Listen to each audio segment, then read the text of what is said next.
하겠다라는 생각을 갖고 있는데 주변 사람들의 눈치가 보여져서 못한다. 주변 사람들의 눈치를 보면서 그래서 안 한다. 요거 부끄러워하는 일입니다. 그러니까 이 부분들은 사실 부끄러워할 수 없는 일이고 오히려 당당하게 행할 일이다라고 하는 것을 말씀을 통해서 우리가 사고해 보아야 할 부분들입니다. 그리고 더불어서 그 복음이 유대인들에게 처음에는 갔었고 두 번째 이제 그것이 이제 헬라인에게 빠지게 되어졌다. 요 말의 의미도 구약성경과 신약성경의 관계는 이야기예요. 구약성경은 유대인들에게 준 말씀입니다. 그리고 유대인들만을 섭리라 칭하셨던 섭리의 맥락에서 이루어졌던 사건들입니다. 근데 이제 예수 그리스도가 오므로 말미암아 유대인뿐만 아니라 이방인에게 헬라인에게도 이 복음이 증거가 되어집니다. 그래서 신약시대의 복음은 구약시대의 복음은 예수 그리스도라고 하는 그리스도의 중심을 가지고 유대인들에게만 적용되었던 섭리였는데 신약시대에는 예수 그리스도가 직접 오심으로 말미암아 모든 인간들에게 적용되어진 사건으로 확장되어졌다. 유대인의 시대, 이방인의 시대, 더불어서 나중에 유대인의 회복 시대가 발생하는데 이러한 부분들의 모든 이방인과 유대인들의 모든 인간들에게 오픈이 되어져 있는 모든 인간들에게 하나님의 백성의 복음을 맛볼 수 있는 그런 섭리로 진행되어야 하는 일들이다. 그러니까 물론 여기에 모든이라고 하는 부분이 많이는 가르치는 것이 아니다라고 하는 것은 아까 말씀드린 것처럼 기준점입니다. 모든 인간들이 복음을 듣고 알 수 있는 상태가 되어졌고 믿음으로 고백할 수 있는 상태가 되어졌는데 그 중에 믿는 자에게 구원이 이루어진다라고 하는 것은 전제예요. 전제. 그러나 하나님의 섭리의 대상이 전에는 모든 이방인을 버리고 유대인에게만 있었는데 이제는 유대인을 벗어나 이방인에게도 복음이 열렸다라고 하는 그런 말씀입니다. 그래서 첫째는 유대인이었는데 더불어서 이제 헬라인에게도 복음이 증거된다. 그리고 그 복음이 이방인이었던 우리에게도 와지는 것이다. 이 복음에는 하나님의 의가 나타나서 믿음으로 믿음에 이르기에 하나님 기록된 바 오직 의는 믿음으로 말미암아 살리라 함과 같으니라. 이 믿음으로 말미암아 살리라 함과 같다라고 하는 이 말씀은 하박국 선지자에게 기록되어 있는 말씀입니다. 하박국 2장 4절에 기록된 말씀인데 바꿔 말하면 구약 성경에 기록된 말씀대로 지금 이루어졌다. 이 증거를 지금 성경에서 이야기를 해 주려고 하는 것입니다. 그래서 하나님의 의가 나타나서 믿음으로 믿음에 이르게 되어지는 것인데 이게 구약 성경에 약속된 말씀과 일치가 되어졌다라고 하는 그런 의미로 지금 바울이 설명을 해가고 있는 겁니다. 조금 구체적으로 이제 볼 필요가 있어요. 하나님의 의가 나타났다. 이 하나님의 의는 누구인가? 그리스도예요. 하나님의 아들된 그리스도가 이 땅에 오셨습니다. 그리고 믿음으로 믿음에 이르게 한다. 이 말은 예수를 그리스도로 보내신 하나님의 믿음이 우리로 하여금 믿게 만들었다라고 하는 이야기입니다. 그래서 앞에 있는 믿음은 예수를 그리스도로 보내신 하나님의 믿음이에요. 뒤에 있는 믿음은 그런 예수가 그리스도를 믿는 나의 믿음이에요. 이렇게 나누어서 설명을 할 수 있는 부분입니다. 그래서 믿음으로 믿음에 이르게 한다 라고 하는 표현을 본문에서 이야기하는 거예요. 그리고 그 근거를 구약 성경으로 입증을 하고 있는 겁니다. 오직 의인은 믿음으로 말미암아 산다라고 하였는데 하나님께서 이 백성들을 의인으로 삼아주시고 구원을 이루신 이유가 이루신 섭리의 내용이 어떤 것으로 성취되어졌는가? 그리스도로 말미암아 성취되어졌다. 즉 예수님으로 말미암아 성취되어졌다. 그 예수님은 하나님의 의였고 그 하나님의 의가 인간의 몸을 입고 이 땅에 직접 나타나셨고 그 나타나 당신을 믿게까지 하셔서 그 믿음을 잘했다라고 칭찬해 주시는 것이다 라고 말씀하는 겁니다. 우리는 내가 하나님을 믿었다라고 착각을 합니다. 그리고 내가 하나님께 찬양을 드렸고 영광을 드렸다라고 또 그렇게 생각을 너무 쉽게 하는 부분들이 있습니다. 그러나 사실 우리가 하나님을 알게 되어지는 것이나 하나님을 믿는 이 신앙의 고백이 있기까지의 모든 것들은 하나님이 은혜로 주신 축복입니다. 그래서 칭의의 복음이다라고 본문이 선포를 하고 있는 겁니다. 왜 그러는가? 인간은 타락된 죄 속에 갇혀져 있는 죄인이기 때문에 그럽니다. 죄인인 인간은 이 죄에서 벗어날 수가 없습니다. 사단의 종으로서 이미 사단의 메인바로서 종이 주인을 벗어날 수가 없어요. 주인이 탕감을 시켜서 종을 해방시켜주지 않는 한은 종은 절대 주인의 그늘을 벗어날 수가 없습니다. 그 주인에 의해서 죽을 수도 있고 살 수도 있는 거예요. 이게 종입니다. 죄에 갇혀져 있는 죄의 종이었습니다. 그러므로 이 죄인이 인간이 스스로 벗어난다? 있을 수 없는 일입니다. 그런데 하나님 당신께서 하나님의 의인을 이 땅에 보내주셨습니다. 누구로? 그리스도로 보내주셨습니다. 그리고 그 그리스도로 말미암아 죄가 원하는 죄의 값을 대신 지불해 줍니다. 죄가 그동안 우리를 올가맬 수 있었던 이유가 뭔가? 죄의 값을 요구했기 때문입니다. 그럼 죄의 값을 지불하면 우리가 자유를 얻을 수가 있는 거예요. 근데 죄의 값이 무엇인가? 사망입니다. 곧 내가 죽음을 당하지 않는 한 이 죄의 늪에서 벗어날 수 없는 존재였던 겁니다. 그런데 그 죄의 값인 사망을 예수님께서 대신 내어주신 겁니다. 그리고 난 다음에 그것을 보증서로 제시해서 나로 하여금 그곳에서 벗어나게 하셨다라는 거예요. 그게 우리의 구원입니다.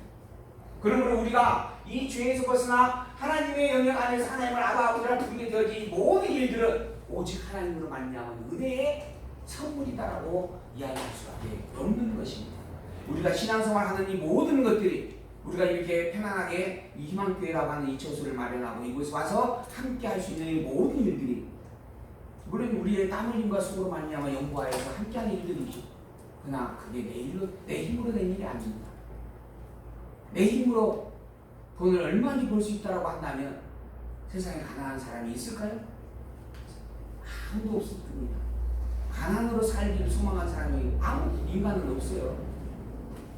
그래서 저도 열심히 돈을 벌려고 애를 씁니다. 매일 컴퓨터 앞에 앉아서 사이트를 관리하고 열심히 일을 해요.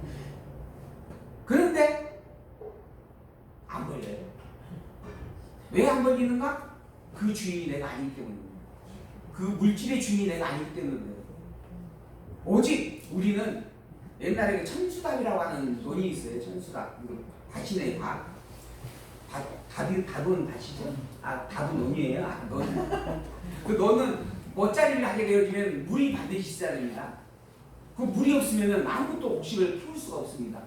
근데 말 그대로 그래서 농부가 뭘만 쳐다봐요?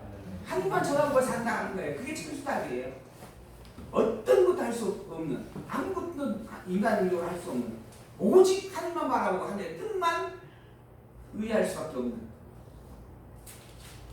그게 사실 인간입니다. 그리고 세상의 성리예요. 근데 인간이 그런 존재임을 벗어나고 싶어가지고 그렇게 벗어날 수 있다라고 하는 사단의 유혹을 받으면서 혹하게 된 겁니다. 내가 하나님처럼 될 수 있다라고 하는 그 말 한마디가 인간의 마음을 흔들어 놓은 거예요. 그래가지고 생각까지 따먹는 겁니다. 하나님이 주인인데 내가 주인 좀 되어졌으면 좋겠다. 그리고 지금도 그 타락된 죄의 속성으로 말미암아 내가 주인이다라고 하는 생각을 너무 많이 가지고 삽니다. 이 희망교회는 누구예요? 희망교회 주인이 누구예요? 우리 이 가정의 주인이 누구예요? 이 자녀의 주인이 누구예요? 근데 다 자기가 주인으로 생각을 해요. 그래가지고는 왜 너 내 말 안 들어? 너 낳는데 얼마나 고생했는데, 너 지금까지 먹여주고 입혀주고 키워준 것이 얼마나 힘든 일인데, 그러잖아요. 그게 다 타락된 죄의 속성을 나타내는 자기중심의 사고들입니다. 속된 말로 그걸 인본주의라고 해요. 인간이 기준이 되어져 있다라고 하는 말에 그러한 사고에 의해서 생겨난 일들이다라고 하는 겁니다. 이건 다 타락된 죄의 속성입니다. 원래 본질이 아니에요. 본질은 뭐예요? 창조주이신 하나님의 종속자가 있는 겁니다. 창조주이신 하나님에 의해서 만들어진 피조물임을 깨달아 알고, 그러니 여호와를 알며 여호와를 경외하는 것, 거룩하신 자를, 여호와를 경외하는 것이 지혜의 근본이고, 거룩하신 자를 아는 것이 명철입니다. 그게 원래 참된 진리인 겁니다. 그 진리를 깨달아 알 힘을 우리에게 예수님이 주셨습니다. 그래서 우리가 지금 이 자리에 모였고 성경을 보게 되었습니다. 그런데 이렇게 귀한 자리를 성경을 보는 데보다 내 원하는 다른 것을 찾기 위하여 애쓴다면 이거 부끄러운 일입니다. 그래서 사도 바울은 성경에서 뭐라 그래요? 하나님께 주신 그 자유함을 육의 소욕의 종으로 여기지 말라, 삼지 말라라고 하는 겁니다. 그래서 복음에 대한 저희 말씀, 복음이란 하나님의 의가 나타나서 믿음으로 믿음에 이르게 한 것이다 라고 하는 말씀 우리가 살펴봤습니다. 그리고 난 다음에 바로 이어서 뭐가 나오는가? 인간의 불의함이 나옵니다. 인간은 이 모든 것들이 하나님의 은혜일 수밖에 없는 이유를 밝혀주는 거예요. 원래 인간은 아무것도 아닌, 아무것도 할 수 없는 죄인이었다. 그게 이제 바로 다음 본문에 나와 있는 말씀이에요. 한번 볼까요? 인간의 본래 상태, 그리고 인간의 타락된 상태, 인간이 버림받은 상태의 모습들 아주 적나라하게 성경을 통하여 우리에게 말씀을 해주게 되어집니다.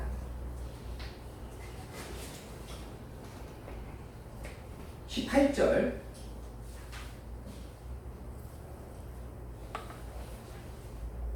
인간의 본래의 상태가 어떠했는가라고 하는 부분의 말씀을 하는데 하나님의 진노가 불의로 진리를 막는 사람들의 모든 경건치 않음과 불의에 대하여 하늘로 쫓아 나타나니 이는 하나님을 알만한 것이 저희 속에 보임이라. 하나님께서 이를 저희에게 보이셨느니라. 하나님의 진노가 불의로 진리를 막는 사람들의 모든 경건치 않음과 불의한 그 일에 대하여 심판하신다라는 이야기예요. 지금 인간이 지금 하나님의 진리를 대적하고 있다라고 하는 부분입니다. 이게 타락된 인간의 모습이 하나님의 진리를 향하여 대적자로 싸우고 있는 그러한 모습이다라고 하는 거예요. 그런데 본래 이러한 인간들은 하나님을 알만한 것이 저희 속에 원래 있었다라고 하는 거예요. 근데 그 하나님을 알만한 그 속성이 그 종교성인데 그 종교성이 하나님이 아닌 다른 것들을 하나님으로 여기는 일로 변질되어져 버렸다라고 하는 겁니다. 하나님께서 이를 처음에 저희에게 다 보이셨어요. 하나님을 알만한 것이 있도록 창조하신 겁니다. 그게 처음 아담의 모습이었어요. 어떠한 모습이었냐면 창세로부터 그에 보이지 아니하는 것들, 곧 하나님은 우리에게 보이지 않잖아요. 피주세계에서는 영원한 하나님을 볼 수가 없습니다. 근데 그렇게 보이지 아니하는 것들, 곧 그의 영원하신 능력과 신성이 있었는데 그 신성이 그 만드신 만물에 분명하게 보여 알게 되어졌다. 처음 만들어진 창조세계에는 그런 볼 수 없는 피조세계가 볼 수 없는 하나님에 대한 존귀와 영광과 그 능력의 신성함이 바탕에 담겨져 있었다. 그리고 그걸 하나님께서 창조된 피조물들에게 드러내 보이셨다라고 하는 겁니다. 그러므로 저희가 핑계할 수 없었다라고 하는 거예요. 그런데 그러한 인간이 하나님을 망각하고 하나님이 없다라고 이야기하게 되어졌다라고 하는 겁니다. 본래는 그러한 것들이 있음에도 불구하고 있었음에도 불구하고 그것을 이제 부정하는 상태가 되어져 버렸다. 그게 타락되어진 상태다라고 하는 겁니다. 구체적으로 이제 타락되어진 상태에 대한 이야기를 21절부터 표현합니다. 하나님을 알되 하나님으로 영화롭기도 아니하며 감사치도 아니하고 오히려 그 생각이 허망하여지며 미련한 마음이 어두워졌다. 하나님을 잃어버린 자의 모습이에요. 본래 처음에 하나님을 알만한 그 모든 하나님의 존귀와의 속성이 담겨져 있었던 만물 속에 존재하였던 인간인데 그런 인간이 타락함으로 말미암아 하나님을 알기는 알아요. 근데 그 하나님을 영화롭게 안 합니다. 저 하나님이 왜 내 주인이 돼야 돼? 내가 주인이어야 되는데 이게 타락된 생각이에요. 그 타락된 생각으로 말미암아 하나님을 알면서도 인정을 안 해요. 하나님이 없다라고 말하는 것 자체도 정말 없어서 없다라고 하는 게 아닙니다. 하나님이라고 하는 존재를 인정하고 싶지 않았었다라고 하는 거예요. 그렇게 인간의 타락된 모습이 드러나지게 된다는 거예요. 그리고 하나님으로 영화롭지도 아니합니다. 감사하지도 아니합니다. 오히려 그 생각이 허망해지고 미련한 마음만이 넘쳐나게 되어집니다. 그래서 22절 스스로 지혜의 땅 하나 우둔하게 되어서 썩어지지 아니하는 하나님의 영광을 썩어질 사람과 금수와 버린 영상의 구상으로 바꾸어 버렸다. 이게 타락한 인간의 모습이에요. 이걸 우리는 성경적으로 도표적으로 정리해 보면 인간의 어떤 본질적 맥락을 이렇게 나누어 볼 수가 있습니다. 첫 번째, 하나님께서 세상을 만드셨어요. 이 세상을 만들 때는 하나님을 알만한 속성을 담은 존재로 모든 만물과 피조가 이루어졌습니다. 또한 인간도 하나님을 아는 속성을 가지고 있습니다. 알게 되어 있어요. 그래서 이 처음 아담은 에덴 동산에서 자기가 행하는 모든 일들이 하나님의 뜻과 합하였다라고 표현을 하고 있죠. 지금 지나가 있는 모든 것들을 다 데리고 와서 각각의 이름을 짓는데 그 이름이 하나님의 뜻을 흡족하였다라고 하는 겁니다. 그렇게 하나님과 함께 거니는 존재가 되어졌어요. 근데 타락이 이루어집니다. 죄 아래 죄의 종으로 타게 되어집니다. 이걸 우리는 원인이다, 처음 인간이다. 근데 두 번째 죄인이 되어질 뻔했어요. 타락이. 이게 타락이라 이렇게 이야기합니다. 타락한 죄인이 되어졌어요. 이 타락한 죄인은 아예 하나님을 알 건덕지가 없어요. 알 수가 없는 상태입니다. 알지를 못하고 또 안다라고 하면서도 헛된 것을 그것을 만들어 버릴 수밖에 없는 그런 존재가 되어져 버렸어요. 이게 본래는 하나님을 아는 속성이 있었고 그걸 없다라고 스스로 부정하고 더불어서 자기를 중심으로 하여서 오직 모든 것들을 재평가해 버리는 기준자가 되어져 버린 겁니다. 이게 타락이에요. 내 중심으로 사는 게 타락인 겁니다. 타락의 증거예요. 그것은 하나님으로 볼 때는 죄인입니다. 멸망받고 심판받을 수밖에 없는 죽은 자예요, 죽은 자. 이게 사형체가 이렇게 이제 또 표현을 해요. 그래서 타락인 죽은 자예요. 그런데 그 타락인에게 예수께서 오셔가지고 당신의 생명을 대신 내어주시고 살려주셨습니다. 그래서 하나님을 아는 속성이 살아났어요. 이게 속사람이에요. 근데 아직 우리의 겉사람이 있습니다. 이 겉사람은 죄인의 몸이에요. 그래서 중생이는 겉사람과 속사람이 매일 싸움을 합니다. 그게 오늘 우리입니다. 교회에 다니지 않냐면 예수를 그리스도 영접하지 않는 자는 아직 타락인의 상태로 있는 거고 예수를 그리스도 영접한 우리는 중생인의 상태로 있다라는 거예요.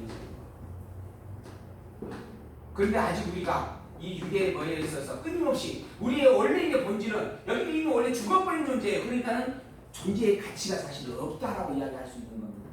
죄의 종으로서는 이미 하나님에게 있어서 멸망받는 존재니까 존재의 가치가 없는 거예요. 그러므로 중생인의 존재 가치의 본질은 사실 속사람에게 있는 겁니다. 그래서 우리를 거룩한 자, 성도라 부르는 거예요. 문제는 우리의 본질은 여기 있는데 이 본질을 제대로 발휘하지 못하도록 이 타락한 죄의 육신이 끊임없이 억압을 한다고 하는 거예요. 그러나 성도란 이게 본질된 자입니다. 성도로서 유괴소욕에 매여서 넘어진다라고 한다면 그건 성도로서 부끄러운 일인 거죠. 유괴소욕의 일은 죄인의 일로서 행하는 승리예요. 타락인으로서 행하는 승리입니다. 이게 성도라고 하는 이름하고는 같이 있을 수 없는 일이에요. 그런데 왜 우리가 이 일을 경험할 수밖에 없는가? 우리가 아직 연약하여서 이 육체에 매여있는 자이기 때문에 그런 겁니다. 이런 우리의 본질이 속사람이 하는 것을 끊임없이 되새겨야 됩니다. 내 존재의 가치가 유괴소욕이 있는 것이 아니라 속사람이 있다라고 하는 것을 끊임없이 확인을 해야 돼요. 나는 그리스도의 사람이다. 나는 속사람의 본질이다. 나는 천국에 속한 하나님의 아들이요 천국 백성이다. 이걸 끊임없이 계속 확인을 해야 돼요. 그래야 이 본질을 가지고 이 본질을 망각시키려고 하는 유괴소욕을 이겨낼 수가 있습니다. 그게 성도다운 삶의 모습이 되는 거예요. 성도란 거룩한 자예요. 그렇다고 해서 모든 것이 다 거룩함만 행할 수 있는가? 원래 성도란 거룩한 자예요. 그리고 성도의 본질은 천국에가 있습니다. 이게 부활이에요. 천국의 부활이. 천국에 있는 부활이는 천국에 있는 성도는 즉 천국의 교회는 오직 모든 것이 다 하나님께서 합당한 기쁨이에요. 모든 것이 의롭고 선한 일입니다. 근데 지상의 교회는 모든 것이 의롭고 선할 수가 없습니다. 왜? 의롭고 선함의 본질이 있지만 더불어서 아직 유괴소욕을 입고 있는 상태이기 때문에 그럽니다. 이게 지상교회예요. 그래서 천상교회와 지상교회가 구별이 되어집니다. 그러므로 지금 교회 보고 우리 교회 보고 항상 죄 지으면 안 됩니다라고 말할 수 있는가? 말은 할 수 있죠. 죄 짓는 것이 나쁘다라고 하는 것을 이야기할 수 있습니다. 그러나 죄 짓는 것 자체를 아예 없다라고 이야기할 수 있는가? 그건 불가능한 겁니다. 이 지상교회는 넘어질 수밖에 없고 무너지기도 하는 부분들이 있습니다. 세워졌다가 무너지고 세워졌다가 무너지기를 반복할 수밖에 없는 존재예요. 그래서 중생입니다라고 표현하는 겁니다. 교회는 거룩합니다. 그러나 지상교회는 온전히 거룩하지는 않습니다. 그래서 우리가 이 거룩함의 본질을 잊어버리지 않기 위하여 매일매일 성경을 보고 또 보고 확인을 해야 하는 겁니다. 그래서 내 유괴 속이 드러날 때마다 나는 원래 유괴 속한 자가 아니야. 나는 원래 하나님의 했습니다. 지금 현재 나의 본질은 속사람이지 겉사람이 아니야 라고 새겨봐야 되는 거예요. 그래서 자꾸 유괴 속을 이겨낼 수 있는 그런 모습이 우리의 합당한 모습이다 라고 이야기를 해주는 거예요. 그렇지 아니한 자는, 그렇지 아니한 상태에 타락되어진 존재는 모든 것이 다 하나님을 막는 데 일컫는 일로 범죄하며 살 수밖에 없는 존재가 되어져 버렸다. 그래서 아까 22절 스스로 지혜 있다라고 주장하지만은 실상은 미련하고 어리석고 우둔한 자라. 하나님 썩어지지 아니하는 하나님의 형상인데 그것을 썩어질 사람과 금수와 버리지 형상의 우상으로 바꾸어서, 이건 하나님이 아니에요. 썩어지지 아니하는 하나님을 썩어진 우상으로 바꾸었다라고 하는 표현은 썩어지지 아니하는 하나님이 계시는데 썩어진 하나님을 믿고 있다 이런 이야기입니다. 썩어지는 하나님, 이건 참 하나님이 아니에요. 그냥 잘못된 가짜 하나님을 믿고 있는 거예요. 썩어지지 아니하는 하나님이 썩어진 하나님으로 형상이 바뀐 것이다, 이것도 잘못된 이야기입니다. 원래 하나님은 썩어질 수가 없는 존재예요. 썩어지지도 않습니다. 그분은 영원한 참치기 절대 선입니다. 그런데 썩어지는 다른 것으로 우리가 믿고 있는 하나님은 어떠한 존재인가? 다 거짓 하나님입니다. 그것이 성경은 우상이다라고 분명하게 표현을 해주고 있는 것이죠. 그러므로 24절 하나님께서 저희의 마음의 정욕도로 더러움에 내어버려 두사 저희 몸을 서로 욕되게 하셨으니 이는 저희가 하나님의 진리를 거짓 것으로 바꾸어 피조물을 조물주보다 더 경배하고 섬기는 것이다. 피조물을 창조자 하나님보다 더 찬양하고 경배하고 섬기는 존재, 이게 우상숭배예요. 우상숭배. 그리고 그게 다 거짓 신앙입니다. 참 기독교 신앙 아니다. 오직 주 곧 영원히 찬송 받으시는 그분만이 하나님이시다라고 분명하게 다시 한번 밝혀줍니다. 요즘 기술이 너무 뛰어나서 참 진주보다 오죽품이 훨씬 더 반짝반짝거리더라고요. 그래서 제가 가짜를 자주 한 번씩 사주는데 진짜는 사줄 수 있는 게 없어서, 근데 그게 가짜인 줄 알면서도 좀 받아주는 것도 고맙고 혹시 몰라서 받아주는지 모르겠습니다. 근데 진짜와 비교해봐도 오히려 더 멋있어요. 가짜 진주가 더 반짝거리고. 근데 그건 가짜일 뿐입니다. 진짜 진주의 가치를 아는 자는 진짜 진주와 가짜 진주를 놨을 때 진짜 진주를 택할 수밖에 없고, 택하는 것이 자연스러운 일이죠. 근데 우리의 일반적인 눈은 진짜인지 가짜인지 구별이 안 돼요. 그리고 오히려 가짜가 더 진짜 같이 보입니다. 그걸 감지하려고, 그걸 만회시키려고 사람들은 전문가를 통하여 이것은 진짜입니다 라고 보증표를 만들어줍니다. 이거는 진짜 다이아몬드가 맞습니다. 이거 진짜 금이 맞습니다. 이거 보증표에 만들어줘요. 타락되어진 미련한 우리의 속성을 가지고 있는, 비록 중생한 우리일지라도 그러한 타락된 우리의 속성을 가지고 있는 우리는 아직 미천하여서 무엇이 진짜고 무엇이 가짜인지 잘 구별이 못할 때가 있습니다. 안 되지는 때가 있습니다. 그런데 그걸 구별짓게 하시려고 하나님 우리에게 보증수표를 주셨습니다. 그게 바로 성령입니다. 그러니 성령을 모르고 성경을 알지 아니하고 어찌 참을 안다고 이야기할 수 있겠습니까? 성경을 모르면 반드시 진짜가 아닌 가짜를 진짜로 택할 수밖에 없는 게 인생입니다. 그러므로 더욱 분명하게 우리가 성경을 늘 가까이 하고 읽고 묵상할 수 있는 그런 축복이 우리 모두에게 함께하기를 소망하면서 오늘 말씀을 마치도록 하겠습니다.